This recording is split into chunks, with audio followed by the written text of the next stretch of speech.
con espacios en Radio San José de Cúcuta. Pero advertimos, todo el contenido generado en el siguiente programa es responsabilidad única y exclusiva de los productores y no comprometen a la Universidad de Pamplona ni a Radio San José de Cúcuta 1160 AM. Radio San José. Siempre Venezuela. 2 horas de información, noticia, cultura, música y la presencia de la migración venezolana en el mundo. A partir de este momento, Venezuela siempre, siempre Venezuela. Bueno amigos, Una noche sin luceros de Jorge Oñate, esa voz prodigiosa de Oñate, ¿no? Que transmite la emocionalidad del vallenato a toda su plenitud. Iniciamos con este tema esta semana en este espacio, Venezuela siempre, siempre Venezuela, transmitido a través del 1160M de Radio San José de Cúcuta, en enlace con nuestra emisora hermana Radio Delfín en La Guajira, Colombo, venezolana. Como siempre, con mucho cariño, mucho respeto para ustedes, llevándoles información, comentarios, noticias, música, entrevistas, todo lo que tiene que ver con Venezuela y su migración en el mundo.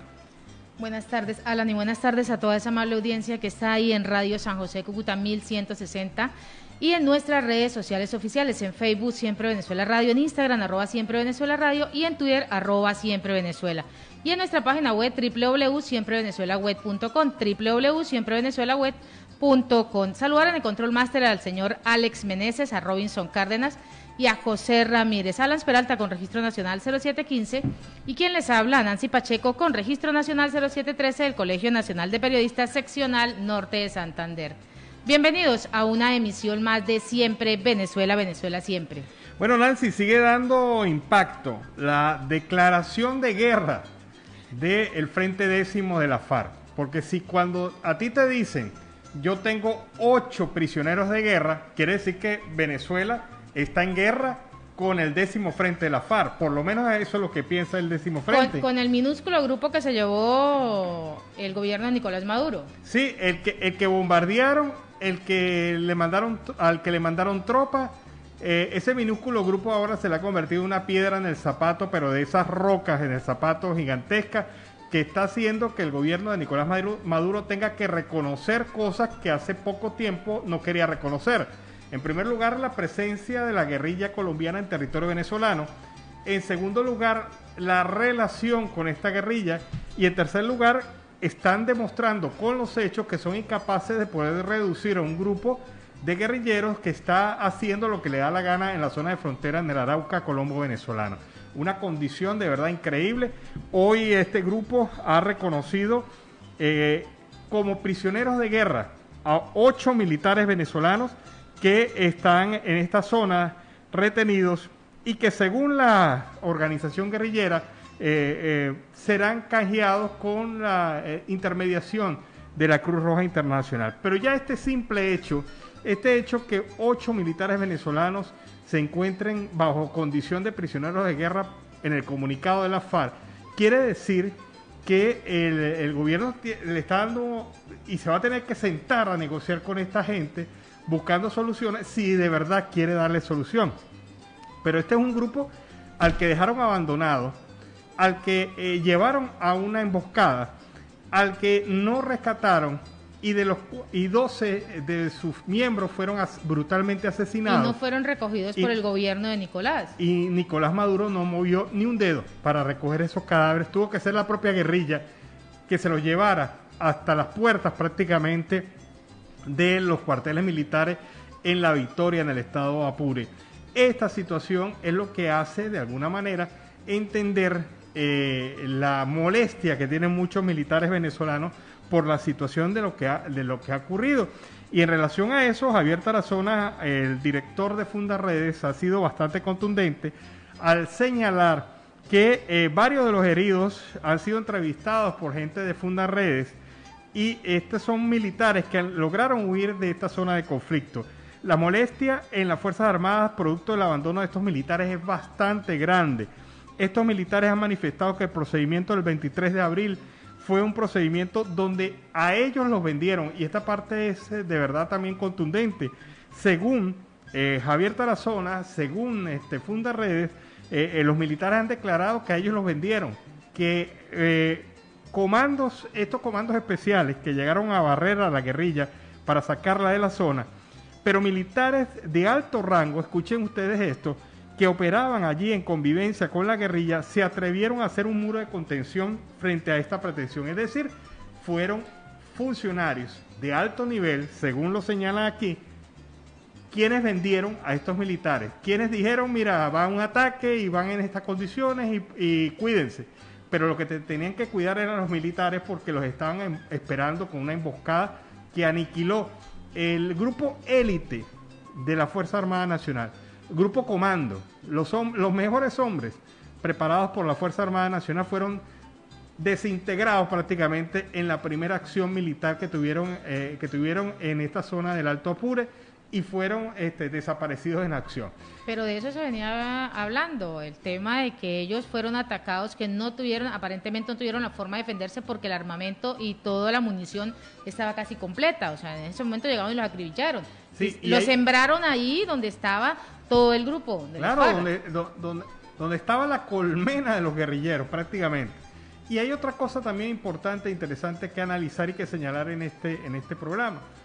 Todavía hay desaparecidos, porque si uno suma los 12 que murieron, más el grupo que pudo llegar por su propia cuenta a las bases militares, y los que tiene retenido la guerrilla, todavía faltan 2. Por lo menos dos no aparecen en ninguna lista. Y toda esta circunstancia demuestra la falsedad de un gobierno que ha pretendido ocultar su derrota más aplastante. Un Ministerio de la Defensa que ha pretendido ocultar su derrota más aplastante en los últimos años en el ejercicio de la defensa de la soberanía. Una soberanía que de verdad nunca defendió. Permitieron que los grupos se desarrollaran, permitieron que los grupos se asentaran, permitieron y convivieron con ellos, y ahora cuando pretenden desalojarlos les han aplicado el ácido de la verdad, el ácido de la situación en batalla, el ácido de la situación en una guerra que ya reconoce abiertamente el Frente X de la FARC. Y en otro orden de ideas, Roberto Picón afirma que la mayor participación será un éxito para el nuevo CNE. Pues Roberto Picón, el nuevo rector principal del Consejo Nacional Electoral, expuso que el principal objetivo de este nuevo organismo será conseguir mayor participación. Para el asesor político sería un éxito que la ciudadanía vaya a las urnas electorales para expresar su opinión, al igual que espera la asistencia de la mayor cantidad posible de los partidos políticos. En una entrevista para la cadena Unión Radio, Picón afirmó que este éxito será el de lograr la mayor participación posible en estas elecciones. En este sentido, pues espera que el CNE pueda ser surgido a través de las áreas del Estado. Bueno, pero eso va a depender señor Picón, eso va a depender del CNE. Si el CNE establece reglas de juego claras, es transparente, garantiza la vigilancia y el control internacional, es independiente de su actuar y sus miembros demuestran un criterio más de Venezuela, más propio del país y menos político, evidentemente que usted logrará las condiciones para que la gente pueda asistir a este proceso electoral. Y en Siempre Venezuela, Venezuela Siempre, vamos con el primer reporte de nuestro corresponsal Carlos Uzcategui desde Barranca, departamento de La Guajira. Saludos cordiales, una feliz tarde para todos de este hermoso lunes, ya con las noticias que están impactando en Colombia. Para el programa Siempre Venezuela, Venezuela Siempre, transmitido por Radio San José de Cúcuta, 1160 amplitud modulada, enlazado con nuestra hermana emisora Radio Delfín, 1060 amplitud modulada en Riohacha, capital de La Guajira. Carlos Uzcategui, El Miura. Un saludo cordial a esos buenos amigos, a Alan Peralta, Nancy Pacheco y por supuesto a ese gran equipo de producción. Polémica clínica que priorizó vacuna al cantante vallenato Rafa Pérez y a su esposa lleva más de 2 años cerrada. Algo insólito, están en investigaciones. Según ellos estaban contratados para labor de comunicadores y de ñapa, sin ser periodistas, Alan.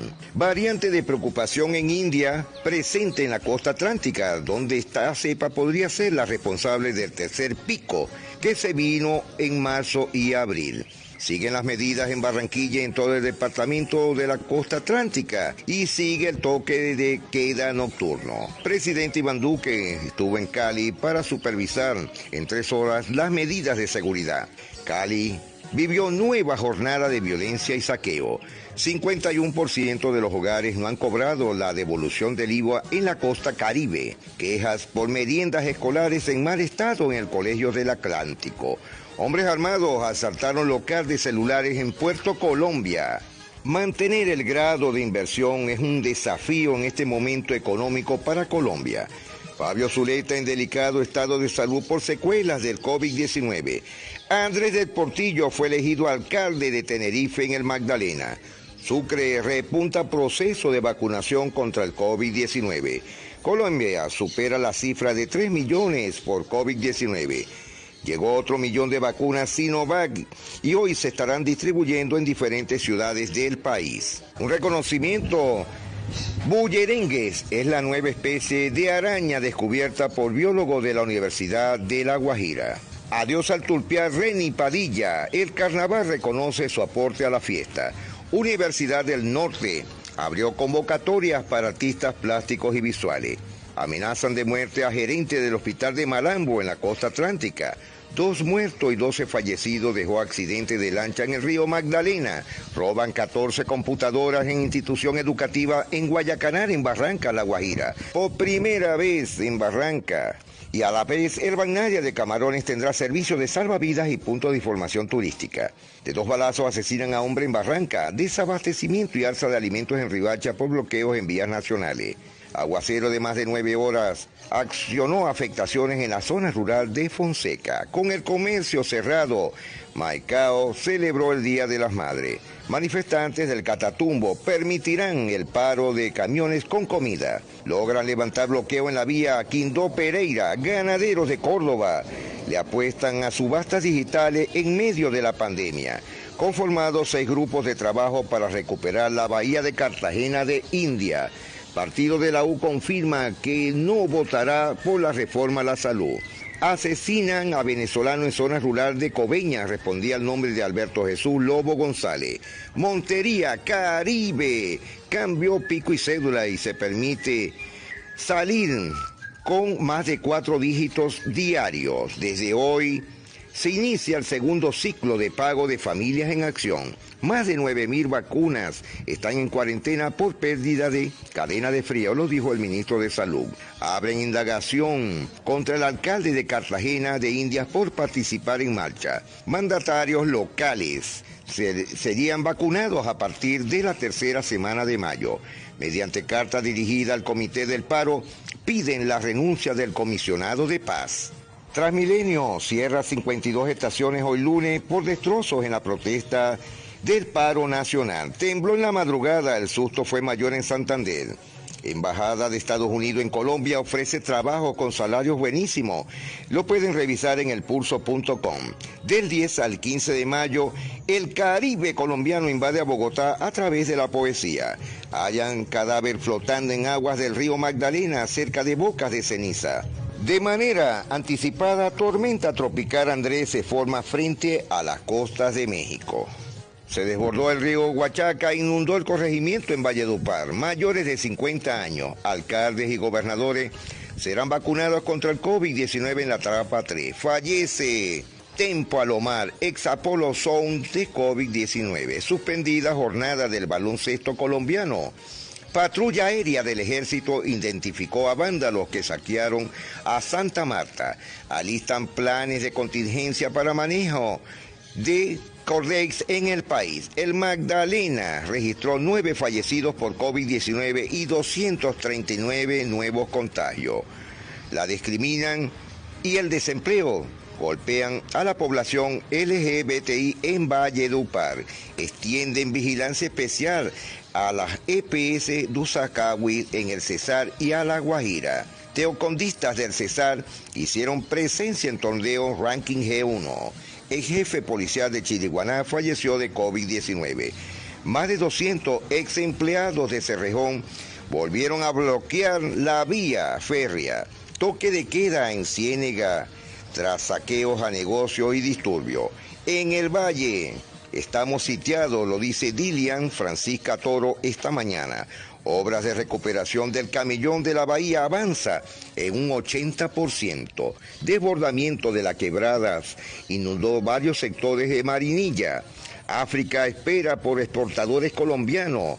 El Papa Francisco está preocupado por Colombia. Acuerdan desbloquear estaciones de gasolina en el eje cafetero. Falso brujo aceptó que violó a 4 mujeres en Anserma. Se acerca el pico y cédula, pero ya lo bloquearon totalmente en Manizales. Falleció en Cali la eminencia de la cirugía plástica, el doctor Carlos Triana. Capturan a alias Lerma, cabecilla del ELN, implicado en el vandalismo en Cali. Expresidente del Congreso, Lidio García Turbay, llevará a Cámara Liberal en La Guajira. Una vez se bajen los picos de la pandemia, se van restableciendo las actividades sociales. Asimismo, se avecinan las elecciones al Congreso de la República y los diferentes aspirantes reactivan sus procesos para consolidar su trabajo y cristalizarlo, teniendo en cuenta que quedan 6 meses para iniciar formalmente las campañas legislativas.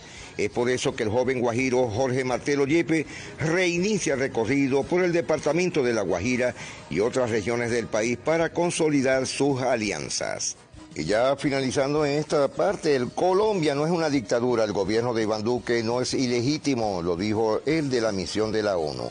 El jefe de la misión de verificación de la ONU en Colombia, Carlos Ruiz Massieu, anunció que ese organismo acompañará el encuentro que se realizará allí este lunes entre el gobierno y el Comité Nacional del Paro, en el marco del diálogo nacional por la crisis que atraviesa el país. Massieu dijo que servirá como garante en los diálogos entre los voceros de la protesta nacional y el presidente de la República, Iván Duque Márquez, con el propósito de que se puedan resolver los propósitos y sobre todo que se garantice la protección de los derechos humanos.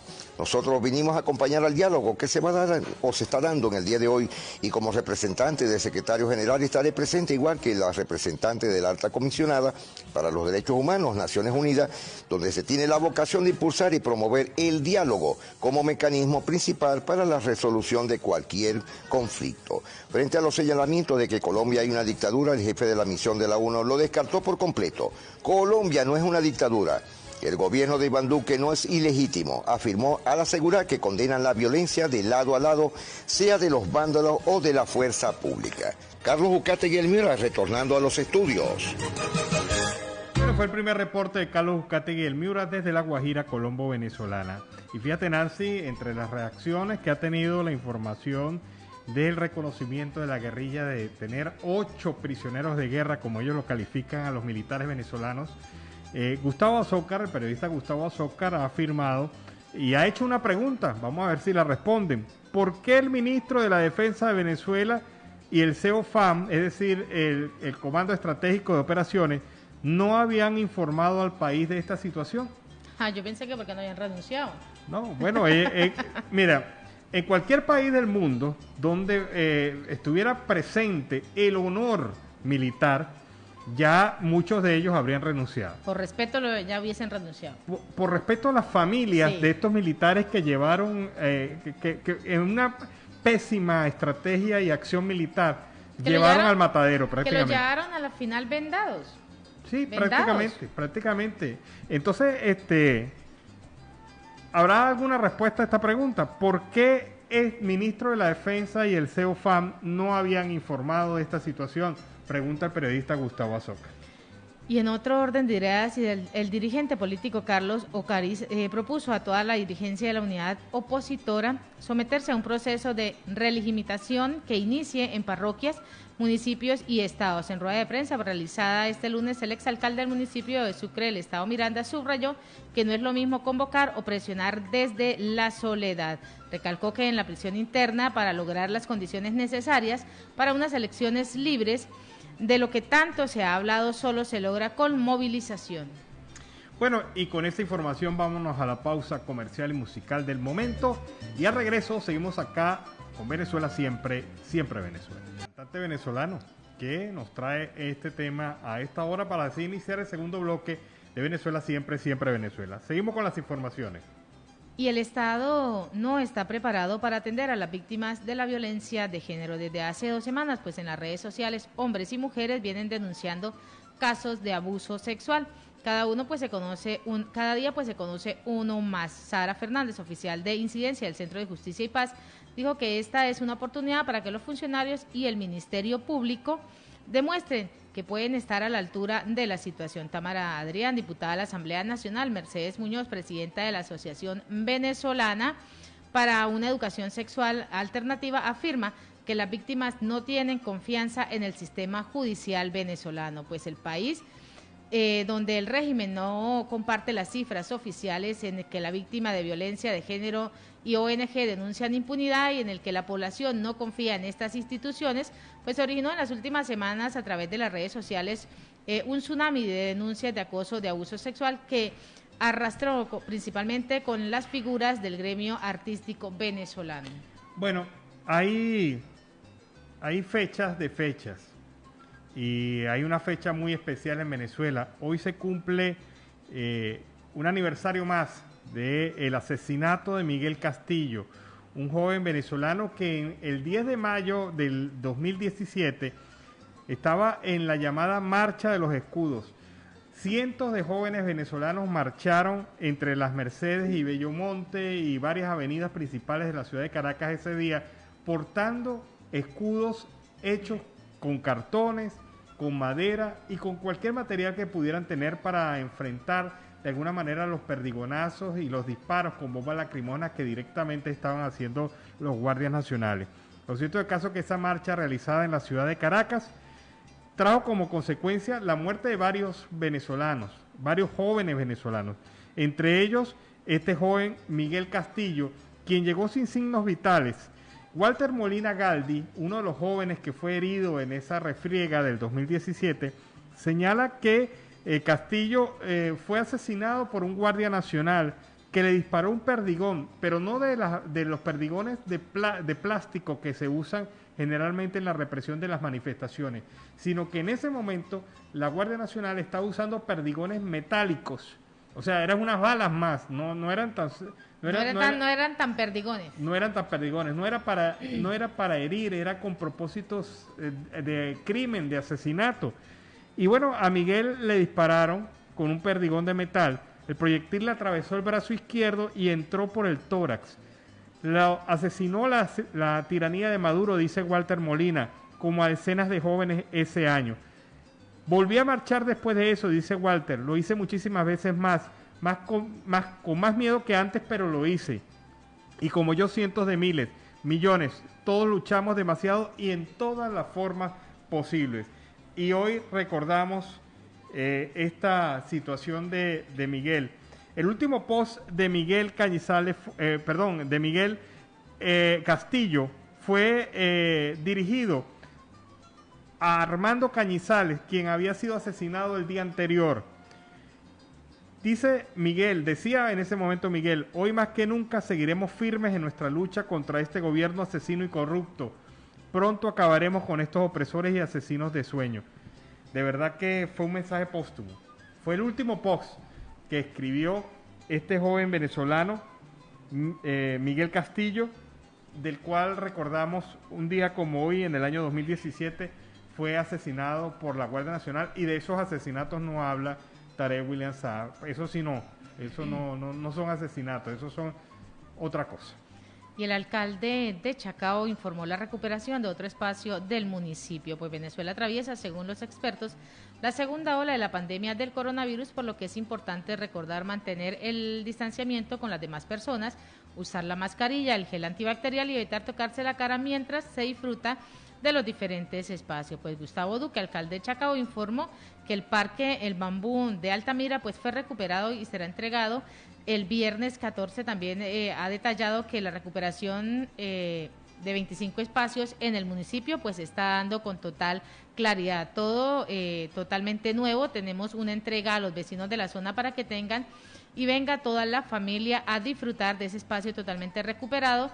Todos los equipos son nuevos. En pandemia, los espacios al aire libre, donde deben procurar siempre hacerse las actividades, pues deben estar en las mejores condiciones de bioseguridad. Esto es lo que ha venido reiterando el alcalde de Chacao y lo ha hecho a través de un video en las diferentes redes sociales. Bueno, y las lluvias siguen afectando la zona fronteriza binacional colombo-venezolana. Recuerden ustedes las lluvias que han ocurrido en esta zona de frontera Táchira, norte de Santander, y también en Arauca y el estado Apure en Venezuela. Pero las lluvias también han afectado La Guajira. En esta oportunidad, la alcaldía de Mara, en el estado Zulia, ha declarado alerta en la parroquia Luis Vicente porque los ríos Guasare y Limón se han desbordado de una manera violenta producto de las lluvias y hay previsiones de lluvias más fuertes en las próximas horas. Esta situación de desbordamiento de cauce ha afectado innumerables sectores productivos de la zona, pero también ha provocado que sea más difícil el tránsito de algunos caminantes que siempre pretenden asumir esa ruta como una ruta para poder llegar a territorio colombiano.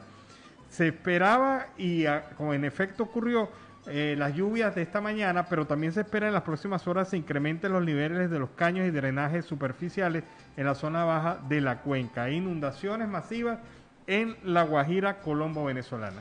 Y aprender a vivir en medio de la crisis y de la pandemia, pues la salud mental decae en Venezuela. El Observatorio Venezolano de Violencia contabilizó 3 suicidios diarios en el país en el año 2020, según el informe anual, con un 78,2% del total, pues ocurrieron desde que se decretó la cuarentena en marzo del año pasado. La presa de una crisis durante el confinamiento, María Gabriela intentó suicidarse en su casa en Venezuela, país de que por sí está totalmente colapsado, donde la salud mental pues ha ido en picada con la virulenta segunda ola del COVID-19. Bueno, Sandra Flores Garzón, de la Asamblea Nacional Legítima, ha señalado estos datos que no son mentiras. Simplemente los compré usted en un supermercado o en la calle. En el estado de Barinas, un barinés puede comprar 1 kilo de carne, proteína básica, que en otros tiempos era parte de su plato diario. Pero el nuevo sueldo ha sido colocado en 7 millones de bolívares y el kilo de carne 8.400.000. Por lo tanto, ningún barinés podrá comprarse ese kilo de carne. Y como la res está cara también, está caro también el cartón de huevos, 9 millones. Una harina de maíz, 2.700.000, un aceite de 1 litro, 5.100.000, una pasta de kilo, unos espaguetis, 3.300.000, el queso blanco, increíble, 6 millones de bolívares, el arroz, 2.192.000, y un kilo de pollo, 6.700.000 bolívares. Y repito, el salario, el nuevo sueldo decretado, 7 millones de bolívares. Qué lamentable, ¿no? No. Decía mi mamá, salimos de Guatemala para entrar en Guatepeor. Y en Siempre Venezuela, Venezuela siempre, vamos con el segundo reporte de nuestro corresponsal Carlos Uzcategui, el Miura. Ya de regreso a nuestro segundo reporte desde La Guajira.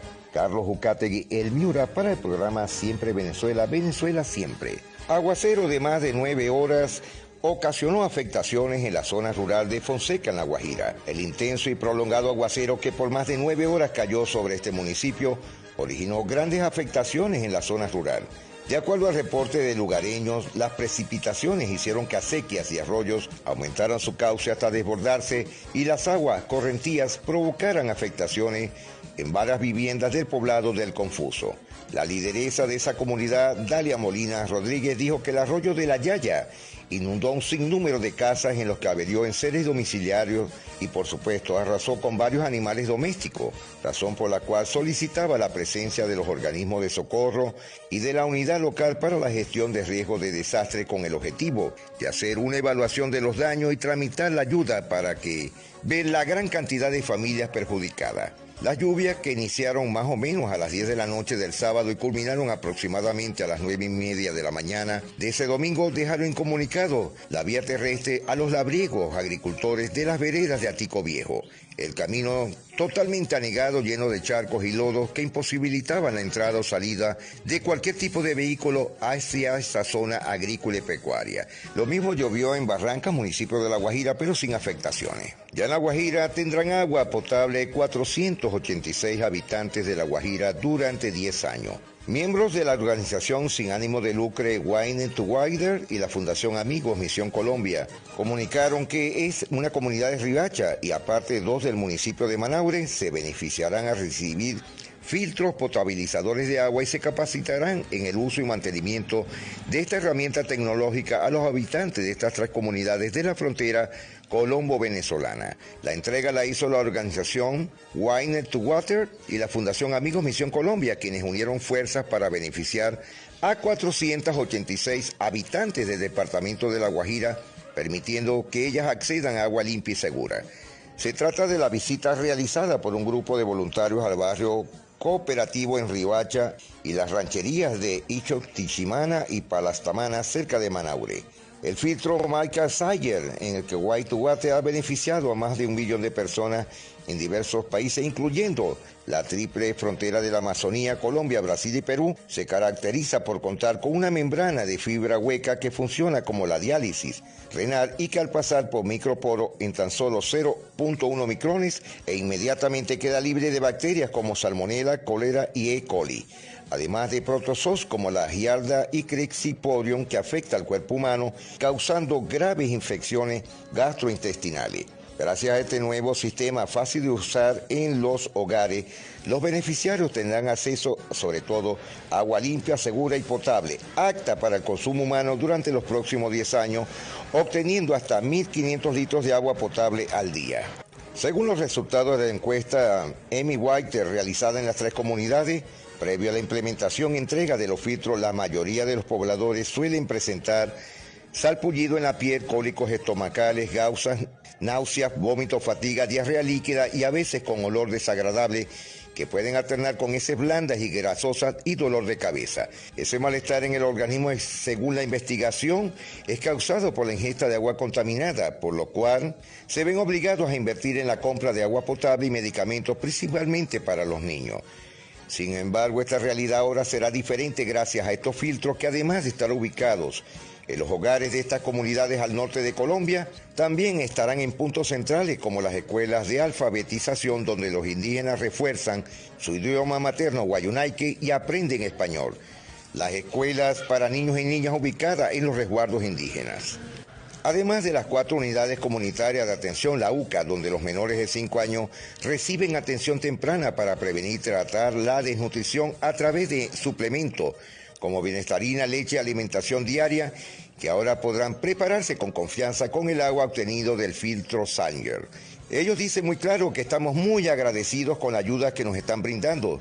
Sabemos que usar los filtros en nuestras casas va a ayudar mucho para que los niños no se enfermen más de dolor de cabeza, de estómago, diarrea y vómito, porque siempre mantienen con muchos parásitos que se encuentran en el agua. Así opinaron los habitantes de la comunidad Ichotichimana. Cabe recordar que en el 2019 Wine to Water visitó 12 comunidades de la península de La Guajira, de Colombia y Venezuela, entre ellos Pararú, Jepipa, Puerto Caracol, Alitayán, Yolauno, Aceituno, Paraguaypoa, Candelaria, Guayamulicira, Coluguachón, Ranchería El Dividivi y Santa Clara, donde 1.312 personas fueron beneficiadas con acceso al agua segura. Hasta la fecha ya son 1.798 guajiros que han mejorado su calidad de vida a través del poder de agua limpia, y Wine to Wine espera realizar una nueva alianza para continuar beneficiando a los habitantes de este departamento al sur de La Guajira. Y ya en la capital de La Guajira, el desabastecimiento y alza en alimentos en Riohacha por bloqueos en las vías nacionales. Un aumento considerable y grave, crítico, lo que está pasando por la escasez de algunos productos que ya empiezan a reflejarse en las plazas del mercado de la capital guajira, es decir, Riohacha, ante los bloqueos que se han venido presentando en diferentes sectores viales del país a causa de las manifestaciones del paro nacional. Productos que vienen desde ciudades como Tunja, Bucaramanga, Cali están presentando dificultad para llegar al distrito, generando una alza excesiva en alimentos de consumo diario, entre ellos la papa pastusa, que la libra normalmente costaba entre 500 y 600 pesos. y hoy su valor eleva a 1.500 pesos la libra. Los distribuidores y comerciantes aseguran que otros productos como el tomate de cocina y frutas como la fresa y la mora llegan en mal estado debido a la demora en el transporte, generando pérdida en sus negocios. Estos alimentos llegan no aptos para el consumo, por lo que les toca botarlo, es decir, que de lo que nos llega solo nos sirve el 70% de la mercancía, porque el otro 30% toca desecharlo. Además, los comerciantes han indicado que los transportadores se están negando a viajar por salvaguardar sus vidas y por miedo a que le dañen los vehículos, por lo que el flete ha tenido un alza hasta del 100%. Anteriormente ellos pagaban alrededor de 1.500.000 por el flete y hoy los camioneros están cobrando hasta 3 millones por el transporte de la mercancía. En ese sentido, han manifestado que esperan que el gobierno nacional concerte pronto acuerdos con los promotores del paro para que las vías se despejen y evitar un mayor desabastecimiento en la zona de La Guajira. Y ya para el último slot de la noticia, el distrito sigue cambiando la historia. Camarones tendrá servicio de salvavidas y punto de información turística por primera vez. El corregimiento de Camarones es el principal ente territorial de carácter turístico con que cuenta el distrito de Riohacha, debido a su riqueza histórica, su naturaleza gastronómica y sus bellas playas que lo hacen totalmente diferente a cualquier municipio de La Guajira. El proyecto, que contempla la garita de salvavidas, inicialmente garantizará la prestación de este servicio durante los fines de semana. Luego se extenderá de acuerdo a la afluencia turística. Asimismo, el punto de información turística, que estará integrado a la red nacional de puntos de información turística de Fontur. Y aparte contará con 2 personas que brindarán a los visitantes datos importantes sobre sitios de interés, hospedaje, restaurantes y demás actividades propias del lugar. Señores, los invito a que conozcan Camarones. Alan prepara los trajes de baño igual que Nancy y se vienen a Camarones a disfrutar de este hermoso lugar paradisíaco de La Guajira. Señores, nos estamos despidiendo, será hasta mañana si Dios lo permite. Carlos Jucate y Elmira para el programa Siempre Venezuela. Feliz día para todos. Bueno, muy bueno este segundo reporte de Carlos Bucati, especialmente esa invitación a Camarones, a camaronear con traje de baño y todo, ¿no? ¿Usted se le mide, Nancy Pacheco? Ay, ¿por qué no? Hágale. ¿Quién dijo miedo, por Dios? caray, todo muy bien. Seguimos con las informaciones. Y Alianza del Lápiz dice que elecciones son una gran oportunidad para rearticular a la oposición y renovar el liderazgo. Daniel Andorrea, secretario general de la organización, manifestó que la Alternativa Democrática Venezolana está obligada a retomar la lucha y la acción política y además la participación electoral en todos los procesos que se estén planteando. Pues el secretario general de la Alianza Lápiz manifestó este lunes que las elecciones regionales y municipales previstas para diciembre son una gran oportunidad para rearticular a la oposición venezolana y renovar este liderazgo político. También expresó la urgencia de lograr la reconexión con un 80% de los venezolanos que se esperan en el país, que haya un cambio político. Desde la Alianza Lápiz damos un paso para decir lo mucho que piensan y no se pueden atrever a decir. Esto es lo que ha venido reiterando en una entrevista en Globovisión. Bueno, y la gobernadora del estado Táchira, Lady Gómez, ha instado a la administración del gobierno de facto de Nicolás Maduro a dolarizar el salario de los venezolanos como una fórmula para superar la crisis económica que afecta a la ciudadanía. La gobernadora aseveró que si no se concientiza y se sincera el salario de los trabajadores y la moneda se sigue manejando como lo han venido manejando durante los últimos años, estos no tendrán para comer ni 2 veces al día. Dice ella, usted va a cualquier recinto comercial y en el caso de la región andina y le cobran en pesos. Si usted va al centro del país le cobran en dólares. Dijo además que los organismos públicos ya hacen auditorías en dólares. Hasta para poder comprar un cartón de huevo, para pagar un pasaje, te cobran en dólares o en pesos. Sencillamente los venezolanos seguirán viviendo en angustia, padeciendo necesidades si no se corrige esta situación, afirmó la funcionaria. Y en Siempre Venezuela siempre queremos agradecer en esta primera hora la participación de Radio Delfín 1060M a través de nuestras redes sociales y en enlace con Radio San José Cúcuta 1160, a Robinson Cárdenas en el control y a nuestro corresponsal Carlos Tuscati. En Siempre Venezuela vamos a una pausa comercial y musical. Bueno, y con Carlos Vives iniciamos esta segunda hora en el programa Venezuela Siempre Venezuela. Hoy tengo tiempo, dice Carlos Vives. Nosotros quizás también tengamos algún tiempo, Pero seguimos acá con esta información en enlace a esta hora ya con nuestra emisora hermana Aruba Estéreo 91.5 FM, y también estamos en enlace en este momento, en ese triple enlace con la emisora La Voz de la Gran Colombia, la hermana Voz de la Gran Colombia, que reciben esta emisión desde el 1160 AM de Radio San José de Cúcuta. 3 emisoras al servicio de todos ustedes, información, comentarios, noticias, música, entrevista y todo lo que tiene que ver con la migración venezolana en el mundo. Seguimos con las informaciones.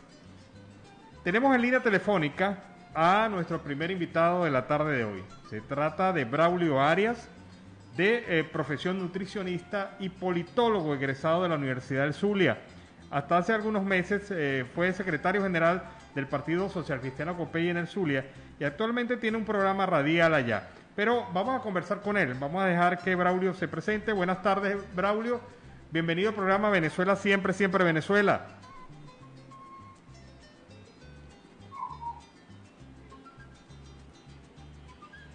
Braulio, ¿nos escuchas?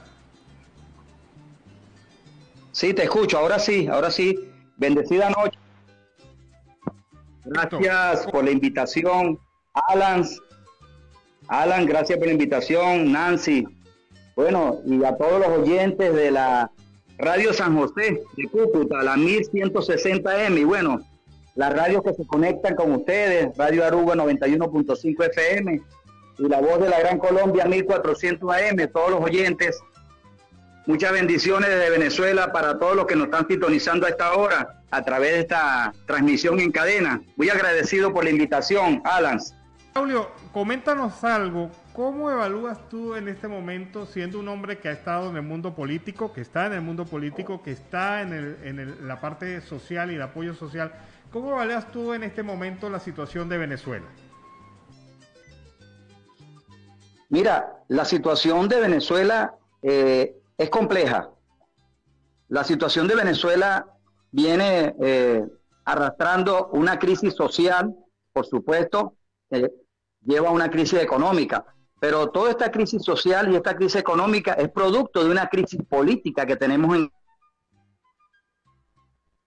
El problema de Venezuela es un problema político, y ahorita te tengo que decir que cuando tú me hablas de evaluación, si me hablas de un porcentaje, te tengo que decir que estamos prácticamente en una crisis de un 85%. ¿Por qué? Porque se ha sumado el tema de la pandemia universal, y ya nosotros veníamos con una crisis social terrible por la situación de los ingresos del venezolano que no alcanzan. Ya el venezolano no puede accesar a la canasta.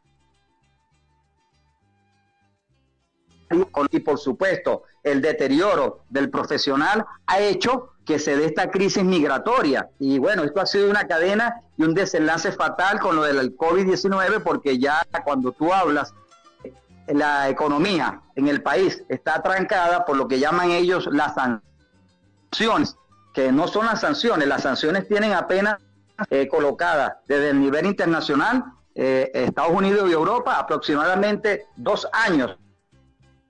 Y la crisis en Venezuela está desde muchísimos más años atrás. Yo me atrevería a decir que la crisis se agudiza cuando llega el gobierno Nicolás Maduro Moros en el año 2013. Es decir, que estamos hablando que esta crisis tiene más de 8 años fuertemente, porque ya en el gobierno del extinto presidente, hoy muerto, ya veníamos con situaciones difíciles por el dólar, no había golpeado tanto la moneda, hoy en día devaluada totalmente.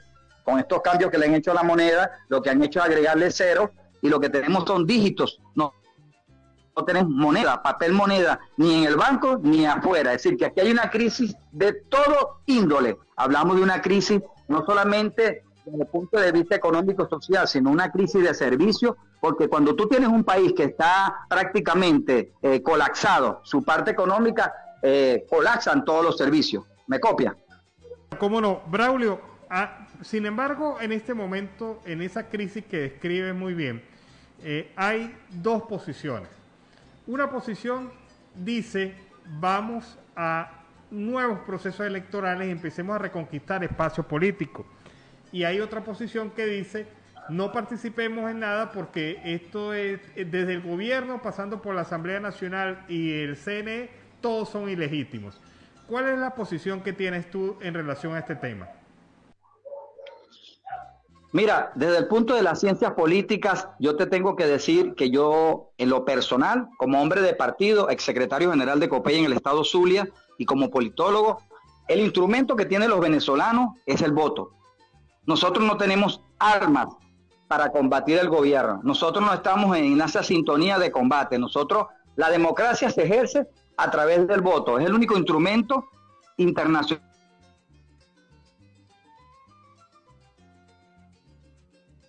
Épocas anteriores, digamos los años anteriores, en el 2015, un CNE, donde teníamos un solo representante.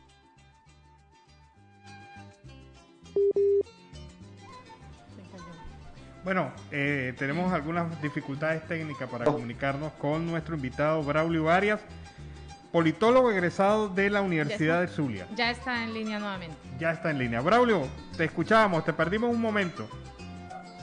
Te decía, ¿no?, que el CNE hace 5 años aproximadamente, 2015, nosotros lo ganamos del proceso electoral de la Asamblea Nacional. Lo ganamos con ese CNE teniendo un solo representante, que en ese entonces era Luis Emilio Rondón. Hoy día nosotros tenemos de una representación de 5, tenemos 2 representantes. Tenemos el señor Picón, el ingeniero Picón, y tenemos el ingeniero Enrique Márquez. 2 personas que son miembros de la oposición o que tuvieron en el pasado en la oposición. Uno pertenecía al Partido Nuevo Tiempo hasta hace unos años y el otro pertenecía a la sociedad civil, pero con tendencia hacia el Partido Primero Justicia. Inclusive participó en los eventos del 2015 hacia la Asamblea Nacional, estuvo en las coordinaciones del Súmate. Es decir, que las 2 personas que ahorita son rectores han estado al lado de la oposición. Yo, en lo personal, creo que el pueblo no tiene otra salida que participar. Lo único que pedir condiciones dentro de ese CNE, porque no es solamente el nombramiento de los rectores, es que nosotros tenemos que exigir varias condiciones. Primero que todo, que se haga la reapertura del REC, porque recuerda que hay mucha gente muerta que aparece votando. Pero no solamente eso, hay mucha gente que emigró y necesita ubicar su dirección, sea en otro estado o sea a nivel internacional. Y lo más importante, que hay nuevas generaciones que van a ejecutar el voto y las nuevas generaciones tienen que inscribirse. Entonces tiene que haber una apertura obligatoriamente de REC ya en la inmediatez. Pero aparte de eso tiene que haber otras condicionantes, la eliminación de los puntos rojos, la intervención que tienen los militares en el proceso. Los militares son los cuentadantes que se dé el proceso, pero es que los militares se han involucrado, no solamente porque voten, sino porque los militares hacen obstáculos para que las cosas no fluyan en el lado de la oposición. Esa es la verdad verdadera que existe en Venezuela hoy en día. Ahora bien, planteaste lo del proceso y la participación y supervisión de carácter internacional, ¿crees que se pueda lograr para este proceso electoral? Mira, las últimas declaraciones de los voceros de Estados Unidos decían que el tema del CNE teníamos que ponernos de acuerdo ya los venezolanos. Es decir, ellos nos están mandando un mensaje que si nosotros nos ponemos de acuerdo, exigimos las condiciones y cuidamos los votos en la mesa, así como ganamos las 2/3 partes en el 2015, podemos ganar. Porque si una oposición, donde me incluyo, tiene el 80% y en algunas encuestas hasta el 85%, ¿cómo es que nosotros no podemos ganar las elecciones si tenemos los testigos, los coordinadores de centro de votación y vamos a tener pendiente para tener los chorizos cuando salgan? Nosotros vamos a tener las datas. Entonces, se va a hacer dificultoso que puedan hacer algún acto de trampa o alguna farsa electoral durante el proceso. Entonces, yo creo, mi pensar y mi opinión es que nosotros debemos ir al proceso exigiendo elecciones. Venezuela no resiste más otra situación donde haya una polarización solamente de un grupo político. Venezuela necesita activar el lado opositor y hacer una economía mixta donde hayan actores de los diferentes lados, tanto de la oposición, porque también hay especialistas en la oposición, como deben haber algunos buenos también en el oficialismo. No se trata de separar, sino yo creo que Venezuela tiene que ir a recuperar la institucionalidad. recuperar la institucionalidad, es que el pueblo venezolano tiene que recuperar la confianza en el voto, porque nosotros hemos ido llevando al pueblo a tener desconfianza en el voto por el poder electoral. Es imprescindible y fundamental que el líder hoy en día de la oposición, que digamos así encabeza el grupo G4, donde están los 4 partidos más fuertes de Venezuela, que es Juan Guaidó, presidente de la Asamblea Nacional, busque motivar lo que se desmotivó en algún momento, producto de que no íbamos a participar. El pueblo de Venezuela está ahorita en abstención, no quiere participar, no tiene confianza. Entonces, ¿qué nosotros debemos hacer? Buscar la confianza del pueblo, caminar, motivar al pueblo, porque si nosotros motivamos y recuperamos la confianza, se puede reinstitucionalizar el poder electoral. Y para eso nosotros tenemos que darle confianza al pueblo. ¿Cómo le damos confianza al pueblo? Primero que todo, Alan, buscando la unidad de nosotros. Nosotros tenemos que buscar una unidad verdadera. Y para ello yo creo que no pueden haber varias tarjetas. Yo creo que vamos a una tarjeta única para tener menos traumas. Yo creo que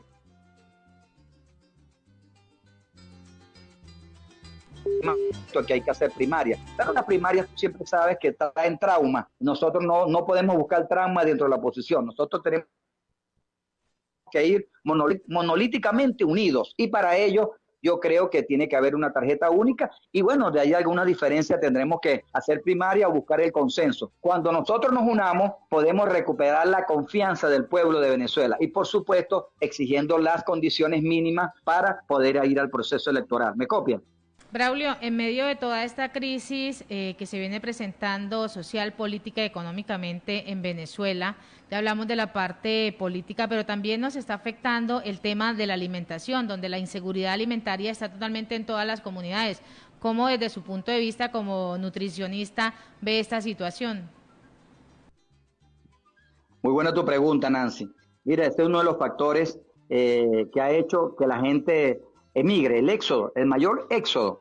No es por el tema político, claro, el tema político conlleva al tema social y económico, pero la gente se ha ido del país porque no tiene cómo alimentar a su familia. Algunos han salido el pater, como dicen en inglés, el pater, a buscar el financiamiento de su familia, pero algunos han decidido irse a la familia. Imagínate, ahorita, el 1 de mayo, el salario de Venezuela en 3 millones, redondean aproximadamente 10 millones de bolívares. Cuando tú llevas a 10 millones de bolívares en el mercado negro, el dólar hoy se cotizó, ahorita en este momento, 2.751.000. Estamos hablando que $4 equivalen a 11 millones de bolívares.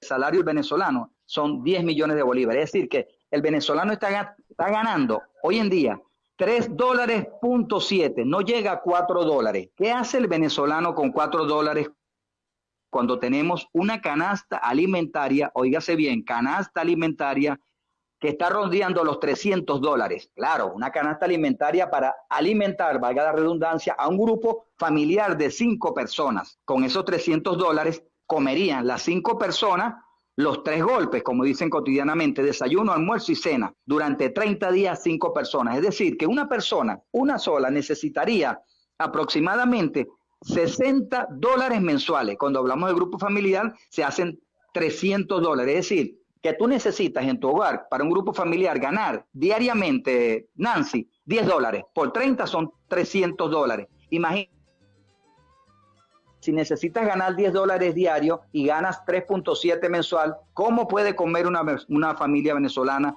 cuando el paquete de harina pan, lo compré hoy, está costando $1? Es decir, que tú puedes comprar con tu salario de repente $1 y medio cartón de huevos, es decir, 15 posturas de gallina, que son aproximadamente 5 millones de bolívares. Y el paquete de harina pan vale 3 millones de bolívares, que estamos hablando de 8 millones, te quedarían 2 millones de bolívares. Y yo te tengo que decir que estoy hablando nada más de la canasta alimentaria, porque cuando hablamos de la canasta básica, que incluye, ¿verdad?, la educación, la vivienda, el transporte, el vestido y, por supuesto, los servicios públicos y privados. Yo te voy a poner el ejemplo. Movistar está cobrando una renta mínima ahorita de $0.50, pero como los megas están tan costosísimos, uno está gastando mensualmente $1 semanal, mensualmente $4. Imagínate que el salario del venezolano, y lo digo muy responsablemente, alcanza para pagar la renta del Movistar para comunicar. si lo demás no te alcanza. Entonces, mira, si en el grupo familiar trabajaran las 5 personas, porque fueran adultos, ya crecieron los hijos, todavía no les alcanza, porque tú multiplicas 5 personas trabajando los 5 por casi 4 son $20 y necesitas $300 para la canasta alimentaria. Entonces, esto ha traído que tú cuando vienes a Venezuela ves a las personas desplegadas. El 65%, escuche bien esta cifra, el 65% de los venezolanos están desplegados. ¿Qué quiere decir esto? Han bajado de peso. Hoy vemos en día las personas caminando, deambulando. Mira, nosotros los universitarios ya no tenemos un estatus B como era antes. Nosotros estamos en un estatus D. El profesor universitario prácticamente gana igual que un obrero. Un profesor universitario que era un salario como parecido al de PDVSA. Entonces, mira, esto ha llevado que la población venezolana, casi el 70% esté desplegado. Es decir, el 70% de los venezolanos han bajado de peso. Un 30% no han bajado. ¿Producto de qué? Algunos que están viviendo de las bondades del gobierno, lo que llaman vulgarmente enchufado, y otros que es un pequeño margen, un 5% por enfermedades metabólicas, porque tienen problemas metabólicos y no pueden rebajar fácilmente, ¿me entiendes? Y producto del mismo estrés. Entonces, esto ha conllevado que la población venezolana esté desplegada y haya bajado de peso en un 70%. Mira, la desnutrición en el estado Zulia, te hablo del estado donde yo estoy, en La Guajira, había un 40% de desnutrición. Hoy vemos en la Alta Guajira hasta un 65% de desnutrición. ¿Me copias, Nancy? Sí, señor. Sí. Bueno, Braulio, copias, Nancy? muchas gracias. Muchas gracias por haber participado en el programa. Estamos muy pendientes de esta estadística que nos ha mostrado durante la tarde de hoy. Mira, sin mencionar, porque ya el tiempo en oro es valioso, sin colocar el tema de la pandemia, que los servicios públicos están colapsados. Ahorita acaban de pasar la información, las restricciones, el hospital universitario de acá colapsado totalmente, el Zulia se ha convertido en pilar de contagio, imagínate, a nivel de Venezuela, colapsado totalmente el sistema de salud en Venezuela, no han llegado las vacunas, no nos hemos puesto de acuerdo, tanto la oposición como el gobierno, y esto no es un tema político, esto no es un tema de colores. Yo creo que la oposición como el gobierno tenemos que ponernos de acuerdo para tratar de que lleguen las vacunas y poder resguardar la vida de los ciudadanos, porque realmente está muriendo mucha gente por esta pandemia. De verdad que Alan, Nancy, agradecido por este contacto a través de la red emisora de la San José en Cúcuta y de la Radio Aruba y la Voz de la Gran Colombia. De verdad que me es grato poderle informar la situación que estamos viviendo los venezolanos y muchos de los venezolanos que están donde están esas emisoras de radio. Agradecido con ustedes y bueno, como siempre digo en mi programa, que Dios bendiga a Venezuela y que Dios bendiga a Colombia. Gracias, agradecido por el contacto. Bendecida noche para ustedes. Igualmente. Y en Siempre Venezuela, Venezuela Siempre, vamos a una pausa comercial y musical. El tema un escape de Cortina Smith, quien nos ha traído durante la tarde de hoy el tema con el que abrimos el último bloque del programa de esta tarde, Venezuela Siempre, Siempre Venezuela. Seguimos con las informaciones y tenemos en línea telefónica a nuestro segundo invitado de la tarde de hoy. Se trata de Carlos Alberto Sevilla Ramírez. Él es defensor de derechos humanos, líder social, vicepresidente del Centro de Estudios para la Formación Política y es director de Manos en Acción Ya, una fundación dedicada a la acción social y lucha por los derechos humanos en Venezuela. Buenas tardes, Carlos Alberto. Bienvenido al programa Venezuela Siempre, Siempre Venezuela. Muchas gracias por la invitación.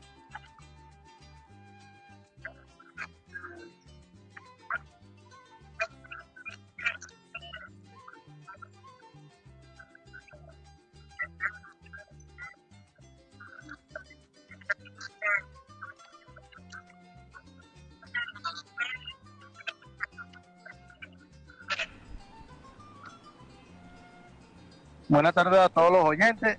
Carlos, ¿nos escuchas? Un venezolano luchador. ¿Sí me escuchan? Sí, ahora sí.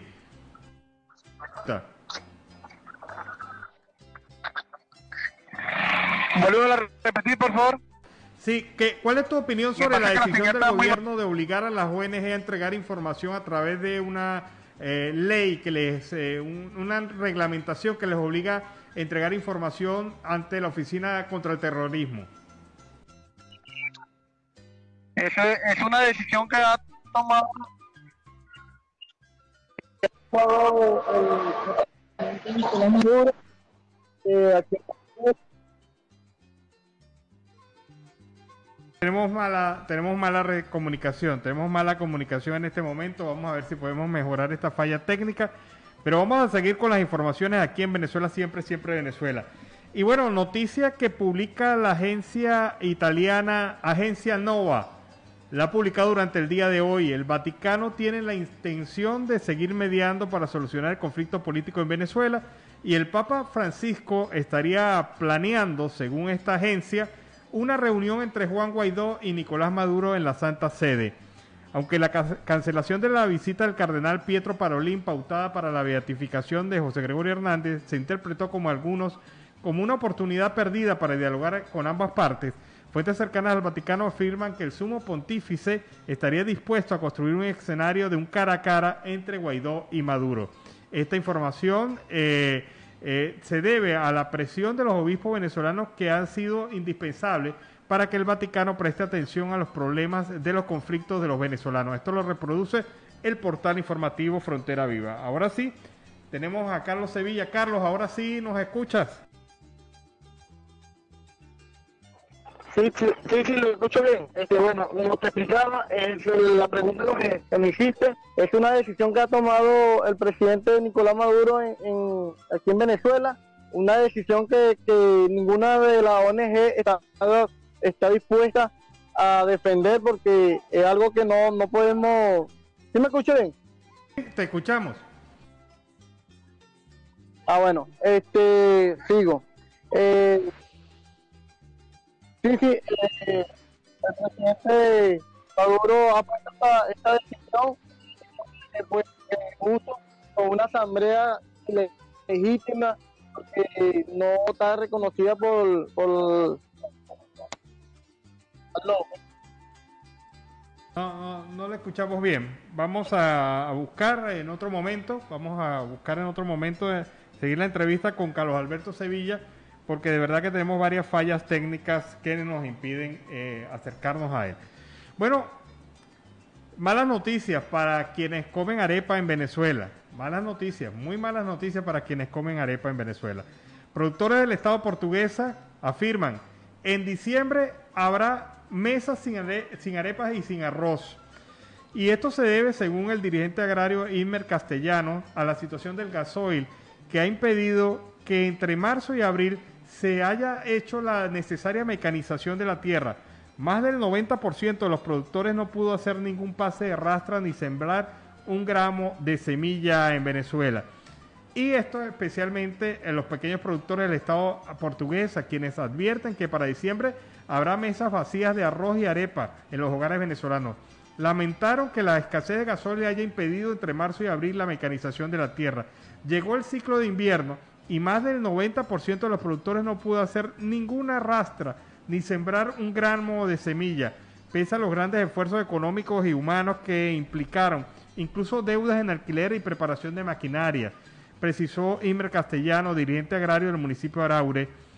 Castellano destacó las acciones que se adelantan para salvar la cosecha y salvar también sus actividades económicas. Andamos en asambleas del Comité de Productor de Pequeños y Medianos Productores de Portuguesa, en las que unimos voluntades de diputados de la Asamblea Nacional, de agricultores, caficultores, tanto en nuestra entidad como en otra. O nos unimos o no sembramos, dijo. O nos unimos o nos hundimos, también afirmó. Y parece que el tema no previsto por parte del gobierno, el impacto no previsto por el gobierno, es que es una cosa lógica. Al no haber cosecha de maíz, al no haber cosecha de arroz, al no haber siembra en el ciclo productivo que corresponde, pues evidentemente dentro de algunos meses no va a haber ni arroz ni harina, por lo menos de productores nacionales. Quizás la haya importada, pero se está acabando lo poco que queda del campo venezolano con esta falla de suministro del diésel. No hay diésel, no hay mecanización en el campo, no hay la oportunidad de producir para los venezolanos. Y en otro orden de ideas, Alimenta la Solidaridad del Táchira, pues abrió su 10º comedor en la entidad para mitigar la inseguridad alimentaria en las comunidades más vulnerables de esta región, pues la institución donará alimentos balanceados de lunes a viernes a 550 niños. Alimenta la Solidaridad Táchira, pues abrió estas puertas de este comedor. Esta alianza con la alcaldía de Andrés Bello, 50 niños de Cordero recibirán a partir de hoy alimento para cuerpo, alma y espíritu. Esto es lo que han venido detallando. Y en este sentido, pues cada comedor, informó el organismo, representa una maqueta de la Venezuela con la que soñamos, donde siempre esté presente la solidaridad, corresponsabilidad, trabajo en equipo y además esperanza. Las comunidades son los protagonistas de este proyecto, donde se construye un mejor presente para el futuro de Venezuela, los niños y niñas de este país. Bueno, y el presidente de la Asociación Venezolana de la Agricultura Familiar, a propósito de la visita del director mundial de Programa de Alimentos, Daisy Beasley, afirmó que los pequeños y medianos productores de Venezuela podrían ser un soporte al Programa Mundial de Alimentos de la Organización de las Naciones Unidas, considerando que el programa se comprometió a adquirir 10% de los productos básicos a los agricultores familiares de los países en desarrollo, con un presupuesto anual de compra superior a $1.000 millones. Esta alternativa es un convenio que pudiera dar paso a la evaluación de la seguridad alimentaria en Venezuela, con el objetivo de estimar necesidades y vulnerabilidades de los hogares venezolanos. Se señala que los productores venezolanos, los pequeños productores venezolanos, pudieran cumplir con esta cuota del 10% que estima el Programa Mundial de Alimentos se pueda adquirir en el mercado venezolano. Y esto sería una tabla de salvación para muchos productores que se encuentran con una circunstancia bastante difícil, unos precios estandarizados, manipulados, controlados por el Estado, que no quiere reconocer precios internacionales para su producción. Y tal vez con este acuerdo con el PNUD se pueda hacer y se pueda resolver y abrir una ventana de oportunidad para los productores del campo venezolano.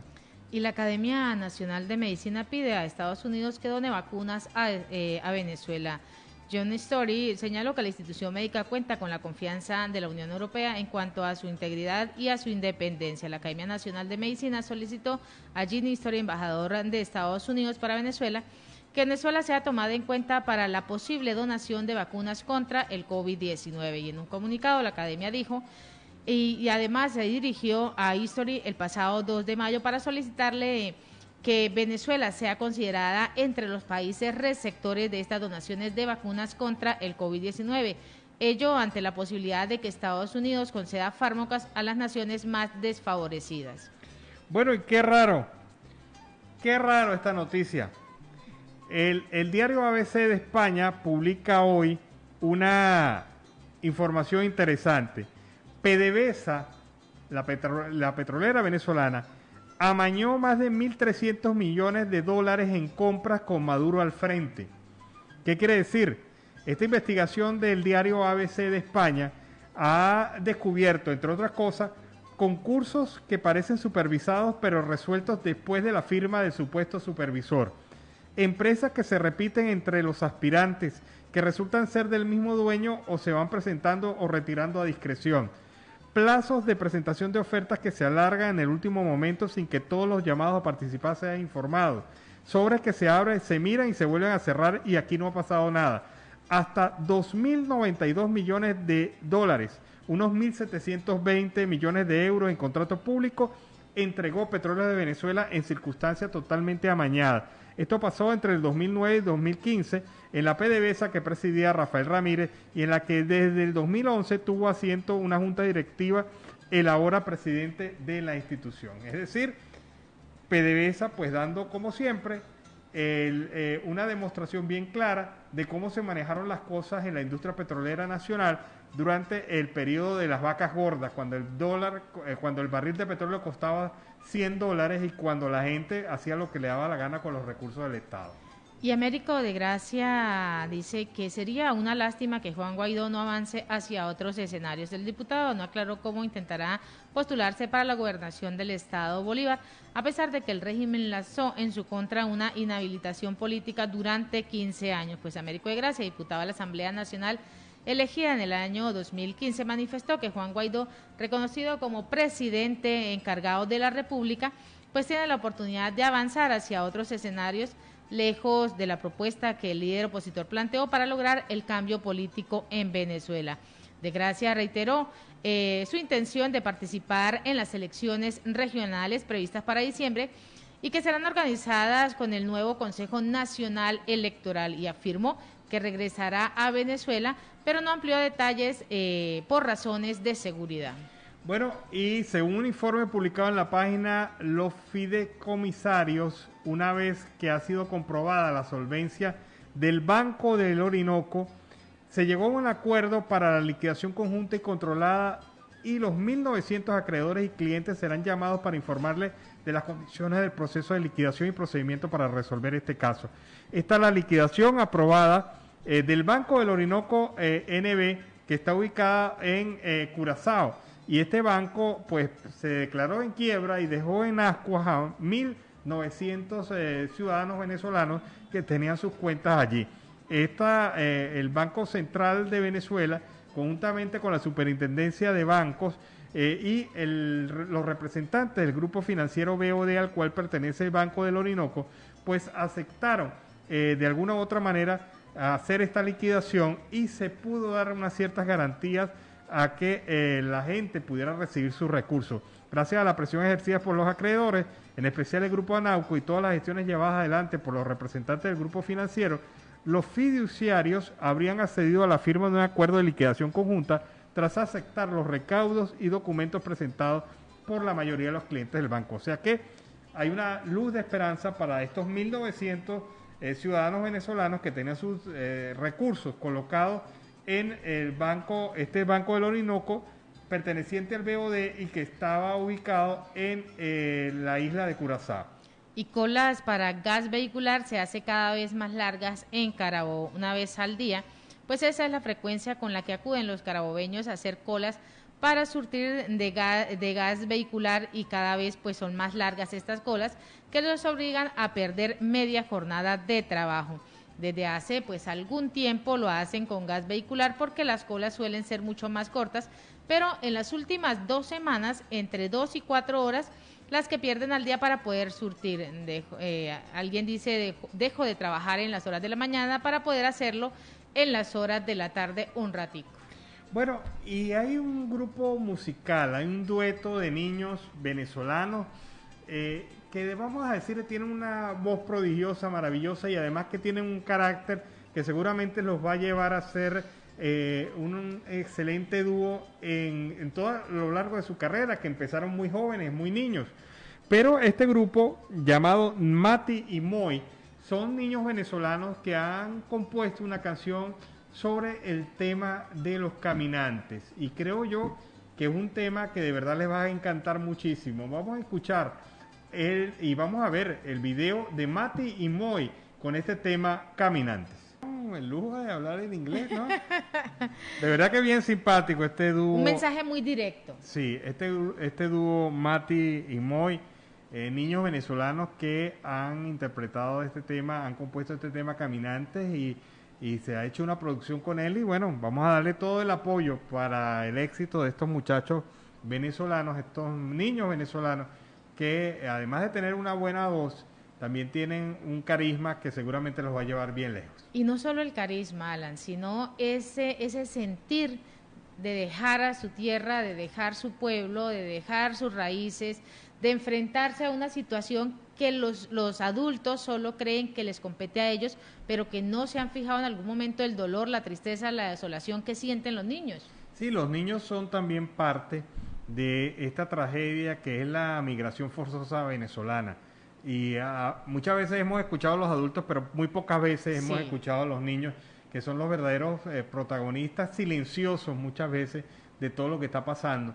Pero ellos también sufren, ellos también... Y sufren en silencio. Claro, ellos sufren unas consecuencias también bastante duras de esta migración. Usted se imagina un niño caminando 8 horas diarias en ruta en una zona de páramo fría, como el páramo de Berlín, o en condiciones de desnutrición, como vienen la mayoría de ellos, o en condiciones de cargar, no tener un buen abrigo, o no tener unos buenos zapatos.